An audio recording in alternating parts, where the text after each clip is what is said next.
विद्यार्थी मित्रों, जय श्री स्वामीनारायण। श्री सहजानंद गुरुकुल संचालित श्री पुरुषोत्तम विद्यालय मानकुआ द्वारा चालता ऑनलाइन शिक्षण में आपનું हार्दिक स्वागत है। आज આપણે ધોરણ 12 વિષય આંકડાશાસ્ત્ર અને ચેપ્ટર નંબર 1 સૂચકાંક, જેને આપણે અંગ્રેજીમાં ઇન્ડેક્સ નંબર કહીએ છીએ, તો આજે સૂચકાંક વિશે આપણે અભ્યાસ કરશું। એ ચેપ્ટરની શરૂઆત કરશું તો થોડાક એવા એના પારિભાષિક શબ્દો છે, એના અર્થ છે, એને આજે સમજવાનો પ્રયત્ન કરશું। તો સૌપ્રથમ તો જોવા જઈએ તો આજના સમયમાં જે માંગ છે, પુરવઠો છે, જથ્થો છે, કે પછી કોઈ પણ જે પરિસ્થિતિ છે, વર્તમાન પરિસ્થિતિ છે, તે દેશની માનવ વસ્તી, જન્મદર, મૃત્યુદર વગેરેમાં સતત ફેરફારો થતા રહે છે અને સામાન્ય રીતે આવા ફેરફારોનું પ્રમાણ છે તે મહત્ત્વનું બની જાય છે, ઘણું મહત્ત્વનું બની જાય છે। આવા ફેરફારોની જાણકારી અને તેથી જ ભવિષ્યમાં આયોજન અને તે અંગે યોગ્ય રીતે કરી શકાય આયોજન, એના માટે જ આ સૂચકાંકનો ઉપયોગ કરવામાં આવતો હોય છે। એટલે કે કોઈ ચલ રાશિના બે ભિન્ન સમય થતા ફેરફારોનો અભ્યાસ કરવામાં આવતો હોય છે। તો અહીંયા ચલ રાશિ એટલે શું, તો એના વિશે આપણે સમજીએ। તો ચલ રાશિ એટલે કે કોઈ વસ્તુના ભાવ, ઉત્પાદન, માંગ, પુરવઠો, જથ્થો વગેરેને તે વસ્તુની ચલ રાશિ કહેવાય છે। એટલે દાખલાઓમાં આપેલું જ હશે, ભાવ, ઉત્પાદન, માંગ, પુરવઠો, કોઈ પણ એવા દાખલામાં એ વસ્તુઓ સ્વરૂપે આપેલા હશે, ચિહ્નો અને સંકેતો, તો એ બધી વસ્તુઓને શું કહેવાશે? ચલ રાશિ કહેવાશે। એટલે કે જેમાં દાખલામાં ભાવ પણ આપેલા હોઈ શકે, દાખલામાં ઉત્પાદનના એકમો પણ આપેલા હોઈ શકે, માંગના એકમો આપેલા હોઈ શકે, પુરવઠાના એકમો પણ આપેલા હોઈ શકે, જથ્થો પણ આપેલો હોઈ શકે। તો આ બધા જ ને વસ્તુની શું કહેવાશે? ચલ રાશિ કહેવાશે। હવે એ ચલ રાશિના આધારે એની માપનની બે રીતો છે, નિરપેક્ષ માપની રીત, સાપેક્ષ માપની રીત। પણ આપણે અહીંયા અભ્યાસમાં નિરપેક્ષ માપની રીત છે એ આપણે અમલમાં નહીં મૂકીએ, સાપેક્ષ માપની રીતને અમલમાં મૂકીએ। શું કામ? કે નિરપેક્ષ માપની રીત છે એ માત્ર આંકડાકીય તફાવતને ધ્યાનમાં લે છે, એના ગુણોત્તરને કે એની સરખામણીને ધ્યાનમાં લેતું નથી।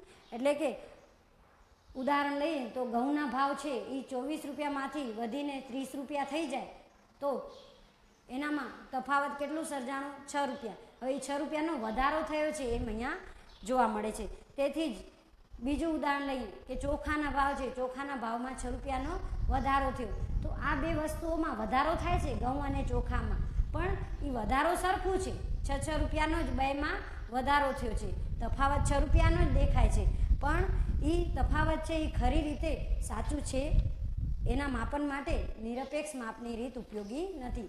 તો નિરપેક્ષ માપ છે એ માત્ર સંખ્યાત્મક તફાવત દર્શાવે છે, જ્યારે સાપેક્ષ માપ છે એ સંખ્યાત્મક માપ સાથે સાથે એનામાં ગુણોત્તર સ્વરૂપે સાપેક્ષ માપને ગુણોત્તરની રીત પણ કહેવાય છે। તો સાપેક્ષ માપની રીત જેમાં ગુણોત્તરને પણ ધ્યાનમાં લેવાય છે, એટલે કે કોઈ પણ બે વસ્તુઓના જે તફાવતના આંક છે એને અહીંયા ધ્યાનમાં લેવામાં આવતું હોય છે। તો આ રીતે સાપેક્ષ માપ, સાપેક્ષ ફેરફારને આપણે ધ્યાનમાં લઈએ છીએ। તો સાપેક્ષ ફેરફાર શું કહે છે? કે કોઈ ચલ રાશિના બે જુદા જુદા સમયના મૂલ્યમાં થતા ફેરફારના ગુણોત્તરને સાપેક્ષ ફેરફાર કહે છે। હવે ચલ રાશિ, કોઈ ચલ રાશિ, તો ચલ રાશિમાં આ બધા આપણે આગળ ભણી ગયા કે ભાવ છે, ઉત્પાદન છે, માંગ છે, પુરવઠો છે, જથ્થો છે, આ બધા જ ચલ રાશિઓ કોઈ પણ વસ્તુ માટેની ચલ રાશિઓ કહેવાય છે। તો એના આધારે એ ચલ રાશિના બે જુદા જુદા સમયના મૂલ્યમાં થતા ફેરફારના ગુણોત્તરને, એટલે કે બે જુદા જુદા સમયના, ધારો કે 2016ના ભાવ આપેલા હોય ઘઉંના ભાવ, અને 2015ના ઘઉંના ભાવ આપેલા હોય, તેવી જ રીતે ચોખાના ભાવ જોઈએ તો એ પણ 2016ના ભાવ આપેલા હોય અને 2015ના પણ આપેલા છે, એટલે કે બે જુદા જુદા સમય મેં ધ્યાનમાં લીધા। તો એ રીતે ઉદાહરણમાં આપણે એ રીતે લઈ શકીએ કે બે જુદા જુદા સમયના મૂલ્યમાં એટલે કે ભાવમાં થતા ફેરફારના ગુણોત્તરને સાપેક્ષ ફેરફાર કહેવાય છે। એટલે કે બે જુદા જુદા સમયના ભાવના તફાવતના એટલે કે મૂલ્યના થતા તફાવત, મૂલ્ય એટલે કે ભાવ, ભાવમાં થતા ફેરફારના ગુણોત્તરને, ગુણોત્તર એટલે કે ભાગાકારને, ધારો કે 2016નો ભાવ છે અને 2015નો ભાવ છે, તો એ બેના ફેરફારના ગુણોત્તરને શું કહીશું?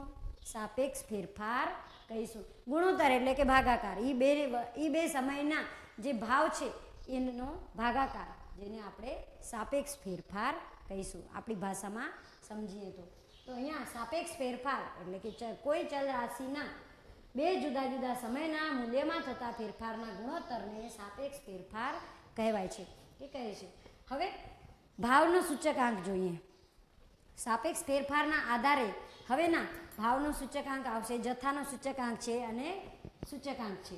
તો અહીંયા ભાવનો સૂચકાંકની વ્યાખ્યા કે અર્થ જોઈએ કે કોઈ વસ્તુના ફરી પાછા બે જુદા જુદા સમયના ભાવમાં થતા સાપેક્ષ ફેરફારને ટકાવારીમાં દર્શાવતા માપને ભાવનો સૂચકાંક કહેવાય છે.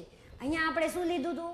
બે જુદા જુદા સમય 2016ના ભાવ અને 2015ના ભાવ, પણ શું છે? એ બેના મૂલ્યના તફાવત ફેરફારના ગુણોત્તરને એટલે કે એ બેના ફેરફાર, એ બે વચ્ચેના જે ભાવો વચ્ચેના ફેરફારનો ગુણોત્તરને સાપેક્ષ ફેરફાર કહીએ. પણ અહીંયા ભાવનો સૂચકાંક એમ કહે છે કે બે જુદા જુદા સમયના ભાવમાં થતા ફેરફાર, સાપેક્ષ ફેરફાર. અહીંયા જો આ જ મેઇન આ અર્થને અહીંયા આવરી લેવામાં આવે છે કે સાપેક્ષ ફેરફારને ટકાવારીમાં દર્શાવવા માટે. હવે ટકાવારીમાં જે પણ આંક આપણે દર્શાવીએ એને આપણે જે અહીંયા ભાવ સાપેક્ષ છે કે સાપેક્ષ ફેરફાર છે એને ગુણ્યા 100 કરીએ તો ટકાવારી હંમેશા 100માં દર્શાવાય છે. તો અહીંયા ટકાવારીમાં દર્શાવતા માપને ભાવનો સૂચકાંક કહેવાય છે. તેવી જ રીતે જથ્થાનો સૂચકાંક ભાવ છે એને ધ્યાનમાં લીધા, તો તેવી જ રીતે જથ્થાને પણ ધ્યાનમાં લેશું. જથ્થાને આપણે અંગ્રેજીમાં ક્વોન્ટિટી કહીએ છીએ. એનો અહીંયા આ ચેપ્ટરમાં ક્યુ તરીકે આપણે ક્વોન્ટિટી, એનો પહેલો અક્ષર ક્યુ તરીકે આપણે પહેલો સ્પેલિંગનો પહેલો ક્યુ તરીકે અહીંયા જથ્થાને આપણે ધ્યાનમાં લેશું.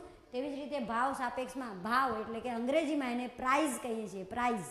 તો એ પ્રાઇઝનો પી છે એ અહીંયા ધ્યાનમાં લેશું. બે જુદા જુદા સમય માટેના ભાવના ફેરફારને સાપેક્ષ ફેરફારને ટકાવારીમાં દર્શાવતા માપને ભાવનો સૂચકાંક કહેવાય. જ્યારે જથ્થામાં પણ સેમ જ છે કે બે જુદા જુદા સમયના જથ્થામાં થતા સાપેક્ષ ફેરફારને ટકાવારીમાં દર્શાવતા માપને જથ્થાનો સૂચકાંક કહેવાય છે. એટલે કે બે જુદા જુદા સમયના જથ્થાઓ 2016નો જથ્થો, 2015નો જથ્થો, એ બેમાં થતા સાપેક્ષ ફેરફારને શેમાં દર્શાવવાનું? ટકાવારીમાં દર્શાવતા માપને જથ્થાનો સૂચકાંક કહેવાય છે. હવે ભાવનો સૂચકાંક સમજ્યા, જથ્થાનો સૂચકાંક સમજ્યા, એના આધારે સૂચકાંકની સામાન્ય વ્યાખ્યા જોઈએ કે કોઈ પણ વસ્તુ સાથે એટલે કે કોઈ પણ ઉત્પાદનના એકમો હોય, ભાવ રૂપિયામાં આપેલું હોય કે માંગના એકમો હોય, પુરવઠાનો જથ્થો આપેલો હોય કે ગમે હોય, તો એ કોઈ પણ વસ્તુ સાથે સંકળાયેલા ચલ રાશિની આપેલ સમય એટલે કે ચાલુ સમય, હાલનો સમય, આપેલ સમયની કિંમતમાં કોઈ ચોક્કસ સમયની તેની કિંમતના સાપેક્ષમાં થતા ટકાવારી ફેરફારને સૂચકાંક કહેવાય છે. એટલે કે ચાલુ સમયની કિંમતમાં થતા ફેરફાર અને ચોક્કસ સમયને આપણે શું કહીશું? આધાર સમય કહીશું. તો એ આધાર સમયની તેની કિંમતમાં સાપેક્ષમાં થતા ટકાવારી ફેરફારને સૂચકાંક કહેવાય છે. એટલે કે ઓમ જોવા જઈએ તો ચાલુ સમયની કિંમત એટલે કે 2016ની ચલ રાશિની કોઈ પણ કિંમત અને 2015ની ચલ રાશિની કિંમત. હવે 2016 છે એ ચાલુ સમય ગણીએ તો 2015નો સમય કેવો ગણાશે? ચોક્કસ સમય, આધાર સમય ગણાશે. તો એ 2015ના સમયની કિંમતના સાપેક્ષમાં થતા ટકાવારી ફેરફારને સૂચકાંક કહેવાય છે. જેને આપણે સંકેતમાં કેપિટલ આઈ વડે દર્શાવશું. સંકેતમાં તેને કેપિટલ આઈ વડે દર્શાવાય છે. અને આ ચેપ્ટરનું નામ પણ ઇન્ડેક્સ નંબર એટલે કે સૂચકાંક આપેલું છે. ઇન્ડેક્સમાં પહેલો અક્ષર આઈ આવે છે, તો અહીંયા આ આઈને આપણે અહીંયા ધ્યાનમાં લેશું. તેને સંકેતમાં આઈ વડે દર્શાવાય છે. હવે એના આધારે સૂચકાંક આપણે ભણ્યા, એના આધારે આપણે આધાર વર્ષ અને પ્રવર્તમાન વર્ષ વિશે આપણે ભણશું કે આધાર વર્ષ શું કહે છે અને પ્રવર્તમાન વર્ષ શું કહે છે? તો અહીંયા આધાર વર્ષ એટલે કે કોઈ પણ ચોક્કસ નિશ્ચિત સમય કે જે અગાઉ ગત વર્ષ આપણે ગણી શકીએ, અથવા તો આપેલું જ હશે દાખલામાં આધાર વર્ષ તરીકે કયો વર્ષ લેવું એ દાખલામાં આપેલું હશે. તો કોઈ પણ આવા બે સમય હશે, કોઈ ચલ રાશિના બે સમય આપેલા હશે, એમાંથી ચોક્કસ કે જે નિશ્ચિત સમય હશે, અગાઉનો સમય હશે, એને આધાર વર્ષ તરીકે લેવામાં આવે છે. તો આપણે આધાર વર્ષ ભણીએ, પ્રવર્તમાન વર્ષ ભણીએ. આધાર વર્ષ,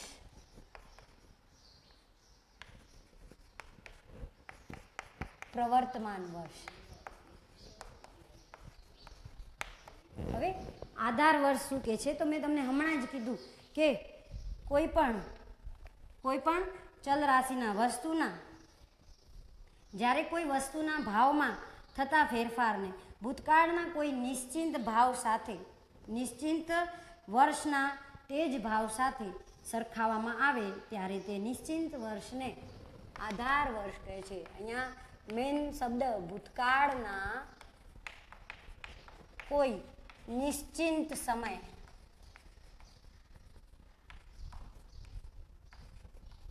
નિશ્ચિત સમય એટલે કે નક્કી કરેલો સમય. તો અહીંયા ભૂતકાળના કોઈ નિશ્ચિત સમય સાથે સરખાવવામાં આવે. અત્યારનો જે ચાલુ સમય છે, ચાલુ સમયના ભાવને ભૂતકાળના કોઈ નિશ્ચિત સમયના ભાવ સાથે સરખાવવામાં આવે તો તે ભૂતકાળનો નિશ્ચિત સમય છે, એને આધાર વર્ષ કહેવાય છે. આ મેન શબ્દ અહીંયા આપણે આ પકડવાનો છે કે ભૂતકાળનો કોઈ નિશ્ચિત સમય સાથે સરખાવવામાં આવે તો તેને આધાર વર્ષ કહીશું. તેવી જ રીતે પ્રવર્તમાન વર્ષ. તો પ્રવર્તમાન વર્ષ એટલે શું? તો વસ્તુના જે વર્ષના ભાવને તે વસ્તુના આધાર વર્ષના ભાવ સાથે સરખાવવામાં આવે, એટલે કે વસ્તુના જે વર્ષના ભાવને, બરોબર, જે વર્ષનો ભાવ એટલે કે ચાલુ વર્ષ હશે, અથવા તો જે આધાર વર્ષ નહીં એ પ્રવર્તમાન વર્ષ કહેવાશે. તો અહીંયા વસ્તુના જે વર્ષના ભાવને, બરોબર, જે વર્ષના ભાવને આધાર વર્ષના ભાવ સાથે સરખાવવામાં આવે,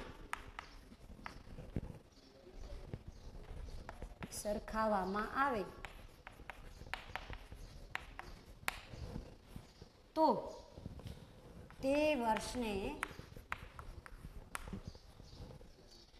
વર્ષને ચાલુ અથવા તો પ્રવર્તમાન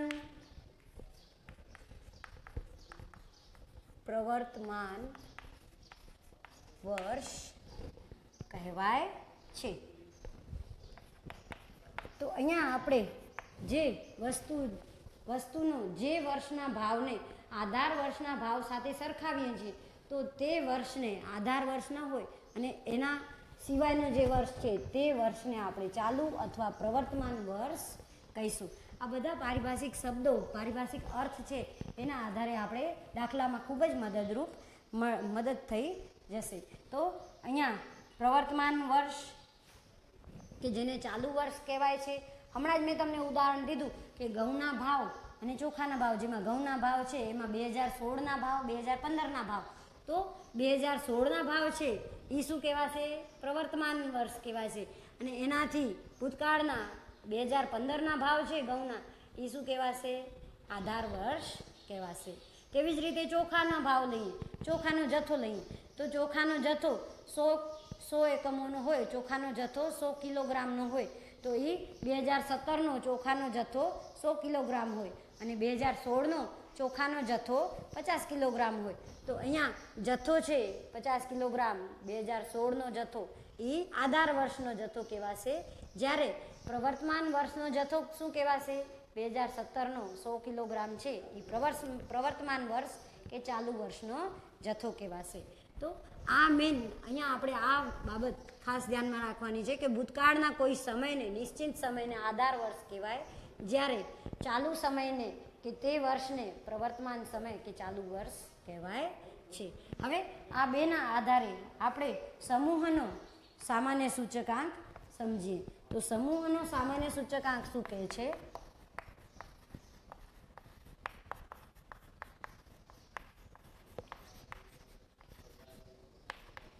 હવે સમૂહનો સામાન્ય સૂચકાંક, હવે અહીંયા શબ્દ ઉપરથી જ ખબર પડી જાય કે સમૂહનો સામાન્ય સૂચકાંક, સૂચકાંક એટલે કે કોઈ પણ ચલ રાશિને બે જુદા જુદા સમયમાં થતા સાપેક્ષ ફેરફારને ટકાવારીમાં દર્શાવતા માપને સૂચકાંક કહેવાય. તો અહીંયા સમૂહનો સામાન્ય સૂચકાંક શોધવાનું છે. તો સમૂહ એટલે કે કોઈ એક બે વસ્તુ નહીં પણ જુદી જુદી 5-6 વસ્તુ હોય, એ બધી વસ્તુઓનો એક ભેગો જે સૂચકાંક શોધવામાં આવે તેને સમૂહનો સૂચકાંક કહેવાય છે. સાદી ભાષામાં આપણે એનો અર્થ સમજો, પણ એની અર્થ ઓમ જોવા જઈએ તો એનો અર્થ કઈ રીતે તારવી શકાય કે સમૂહનો સામાન્ય સૂચકાંક એટલે કે કોઈ પણ એક કે તેથી વધુ વસ્તુઓનો પ્રવર્તમાન એટલે કે ચાલુ સમયની અને તે જ વસ્તુની આધાર એટલે કે ભૂતકાળનો કોઈ પણ નિશ્ચિત સમય હોય જેને આધાર વર્ષ કહીએ, તો તે સમયની વસ્તુઓની કિંમતોના સાપેક્ષમાં થતા ટકાવારી ફેરફાર દર્શાવતા માપને સમૂહનો સામાન્ય સૂચકાંક કહેવાય છે. એટલે સૂચકાંક તો શોધવાનો જ છે, પણ જુદી જુદી 5-6 વસ્તુઓ હોય તો એ બધાનો એક સાથે જે સૂચકાંક શોધીએ એને સમૂહનો સામાન્ય સૂચકાંક કહી શકાય છે. હવે આના આધારે થોડાક આપણે પારિભાષિક શબ્દો, સંકેતો, ચિહ્નો આપણે ભણીએ. તો આધાર વર્ષ લઈએ આપણે. આધાર વર્ષને દાખલામાં આપણે અહીંયા શૂન્ય ગણવું પડશે. દાખલામાં શૂન્ય તરીકે આધાર વર્ષ દર્શાવાય. ચાલુ વર્ષને 1 કહીશું આપણે, બરોબર. આધાર વર્ષને 0, ચાલુ વર્ષને 1 કહીશું. તેવી જ રીતે ભાવ છે, ભાવ અથવા તો કિંમત આપેલી હશે દાખલામાં, તો ભાવ અથવા કિંમત જેને આપણે અંગ્રેજીમાં પ્રાઇઝ કહીએ છીએ, તો પ્રાઇઝનો પી આવે છે. તો અહીંયા પણ એને સંકેતમાં ભાવ અથવા કિંમતને આપણે પી વડે દર્શાવશું. અને સાથે સાથે જથ્થો અથવા તો જે વપરાશના એકમો હોય એ વપરાશના એકમો, તો અંગ્રેજીમાં આપણે જથ્થાને ક્વોન્ટિટી કહીએ છીએ, તો એ ક્વોન્ટિટીનો ક્યુ છે, ક્યુ, સ્મોલ ક્યુ. અહીંયા આપણે સૂત્રોમાં અને સંકેતમાં સ્મોલ ક્યુ તરીકે આપણે દર્શાવશું જથ્થાને. હવે આના આધારે આ 4 વસ્તુઓ ક્લિયર થાય એટલે એના આધારે આપણે એની સંજ્ઞાઓ અને ચિહ્નો અને સૂત્રમાં એની મદદરૂપ થશે એ રીતે આપણે સમજીએ. તો સૌ પ્રથમ આધાર વર્ષનો ભાવ લઈએ. હવે તમને ખ્યાલ આવી જાય કે આધાર વર્ષ એટલે 0 અને ભાવ એટલે પી. તેવી જ રીતે ચાલુ વર્ષને આપણે 1 કહીએ છીએ અને જથ્થા કે વપરાશના એકમોને ક્યુ કહીએ છીએ, ક્યુ. તો અહીંયા ક્યુ અને પી ધ્યાનમાં લેવાનું, આધાર અને ચાલુ વર્ષને ધ્યાનમાં લેવાનું. તો આધાર વર્ષનો ભાવ,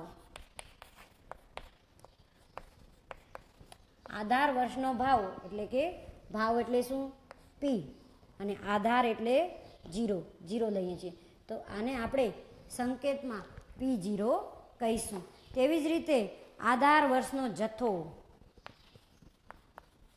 આધાર વર્ષનો જથ્થો. હવે જથ્થો જેને આપણે શું કહીએ છીએ? ક્યુ, સ્મોલ ક્યુ. અને આધાર વર્ષ એને આપણે 0 ગણીએ છીએ. તો અહીંયા Q0 એનું સાંકેતિક સ્વરૂપ જોઈએ. તો આટલોક આપણે જોવું હોય, આટલોક આપણે બોલવું હોય કે આધાર વર્ષનો ભાવ તો P0, આધાર વર્ષનો જથ્થો તો Q0. આધાર એટલે 0 ગણાય છે, ભાવને આપણે P કહીએ છીએ, જથ્થાને આપણે Q કહીએ છીએ. હવે ચાલુ વર્ષનું જોઈએ. તો ચાલુ વર્ષનો ભાવ, ફરી પાછો ભાવ આવે એટલે આપણે P લેશું અને ચાલુ વર્ષને આપણે 1 ગણીએ છીએ. તેવી જ રીતે ચાલુ વર્ષનો જથ્થો, ચાલુ વર્ષનો જથ્થો, તો ફરી પાછો જથ્થો એટલે Q અને ચાલુ વર્ષ આવે છે એટલે આપણે 1 ગણીએ છીએ. તો આ 4 બાબતો દરેકે દરેક સૂત્રમાં, દરેકે દરેક દાખલામાં આ 4 બાબતો તમને ફરજિયાત ભણવામાં આવશે અને આ પાકી કરી લેવાની છે. યાદ રાખી લેજો, સાવ સમજવામાં સરળ છે. આધાર વર્ષ એટલે કોઈક નિશ્ચિત વર્ષ, ચોક્કસ સમય કહી શકાય. એને આપણે શૂન્ય તરીકે ગણવું પડશે અને ચાલુ વર્ષ જેને આપણે 1 તરીકે લઈશું, 1 તરીકે ગણશું. હવે ભાવ કે કિંમત જેને આપણે અંગ્રેજીમાં પ્રાઇસ કહીએ છીએ એ રીતે યાદ રાખજો. એટલે પ્રાઇસ એટલે પી. જ્યારે જથ્થો અથવા વપરાશના એકમો જેને આપણે અંગ્રેજીમાં આપણે ક્વોન્ટિટી કહીએ તો ક્વોન્ટિટી એટલે કે કેપિટલ નહીં પણ સ્મોલ બીજી એબીસીડીનો ક્યુ, અહીંયા આપણે ક્યુ તરીકે આપણે ક્વોન્ટિટી જથ્થાને આપણે ગણશું. હવે આધાર વર્ષનો જથ્થો આટલું બધું જે આપણે બોલીએ છીએ કે આધાર વર્ષનો જથ્થો તો એને સાંકેતિક ભાષામાં P0 કહેવાય છે. તેવી જ રીતે આધાર વર્ષનો જથ્થો એને સાંકેતિક ભાષામાં Q0 કહેવાય. ચાલુ વર્ષનો ભાવ એને આપણે સાંકેતિક ભાષામાં P1 કહીશું. જ્યારે ચાલુ વર્ષનો જથ્થો એને આપણે સાંકેતિક ભાષામાં Q1 કહીશું. તો આ 4 બાબતો ફરજિયાત આપણે ધ્યાનમાં લેવી પડશે અને આ 4 બાબતો છે એ આગળ ઘણા બધા સૂત્રોમાં કામ આવશે. હવે આ આધાર અને ચાલુ વર્ષને આપણે સમજ્યા એના પછી સૂચકાંક માટેની ગણતરીની જે રીતો છે એનો આપણે આજે અભ્યાસ કરીએ. ગણતરીની રીતોમાં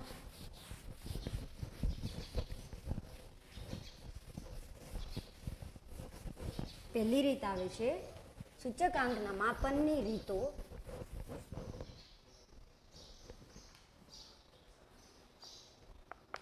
આધાર વર્ષની પસંદગી માટેની રીતો. આધાર વર્ષની પસંદગીની બે રીત જેમાં એક આવે છે અચલ આધારની રીત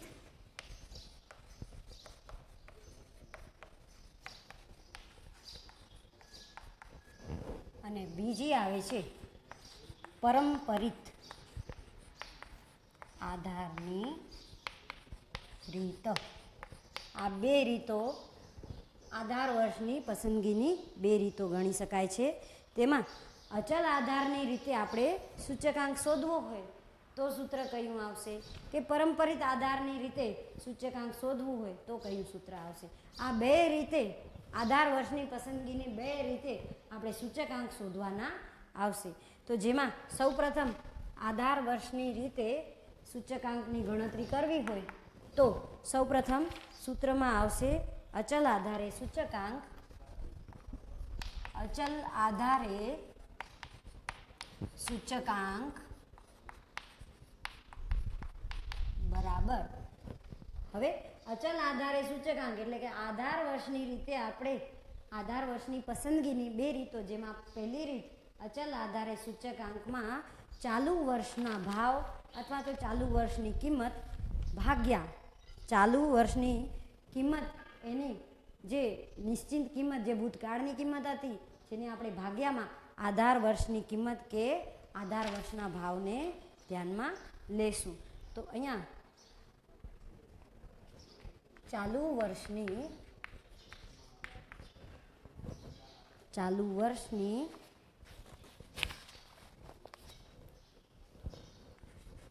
ચલની કિંમત છેદમાં આધાર વર્ષની ચલ કિંમત. અને જ્યારે સૂચકાંક શોધવાનું હોય ત્યારે આપણે ગુણાકારમાં ફરજિયાત 100 લખવા પડે. આ થઈ અચલ આધારની રીતનું સૂત્ર. અચલ આધારની રીતે સૂચકાંક શોધવાનું સૂત્ર.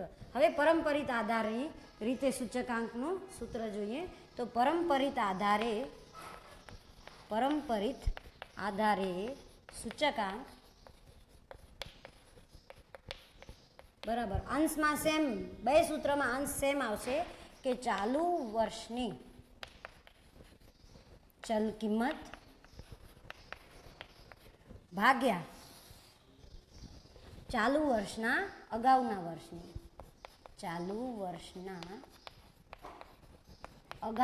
વર્ષની ચલ કિંમત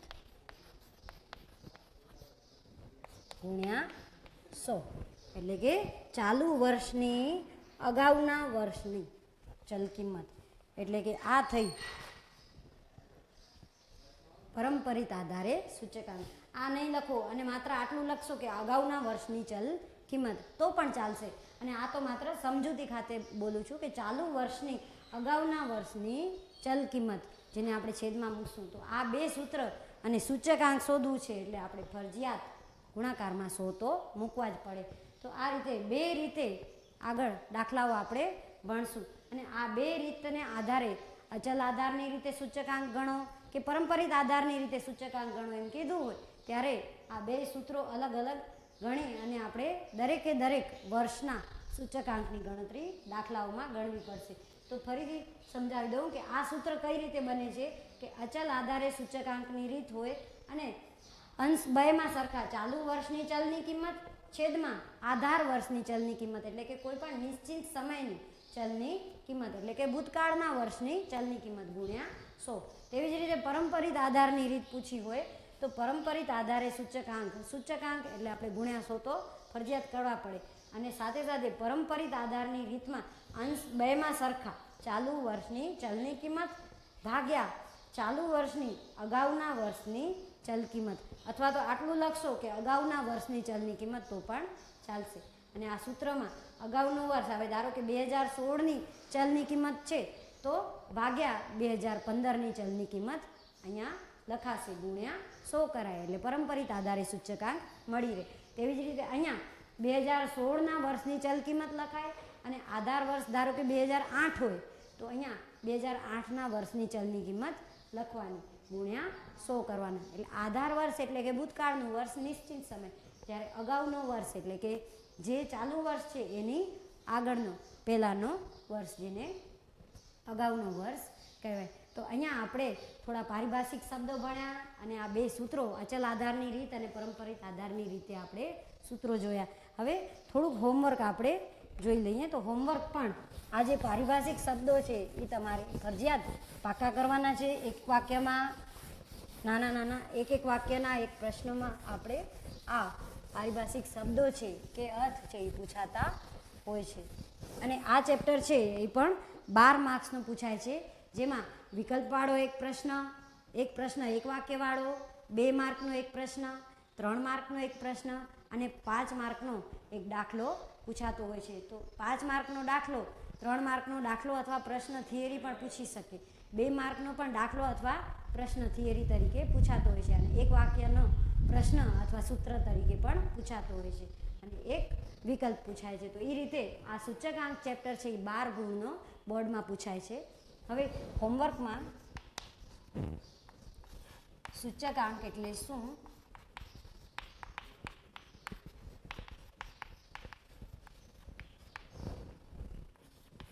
બીજું આધાર વર્ષ એટલે શું,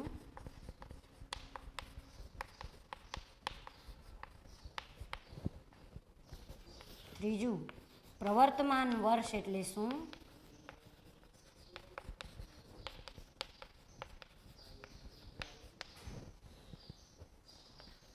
ચોથું અચલ આધાર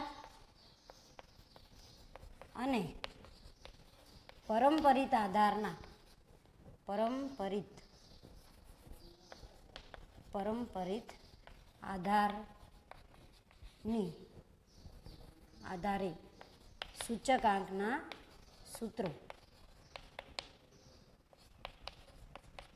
સૂત્રો લખો.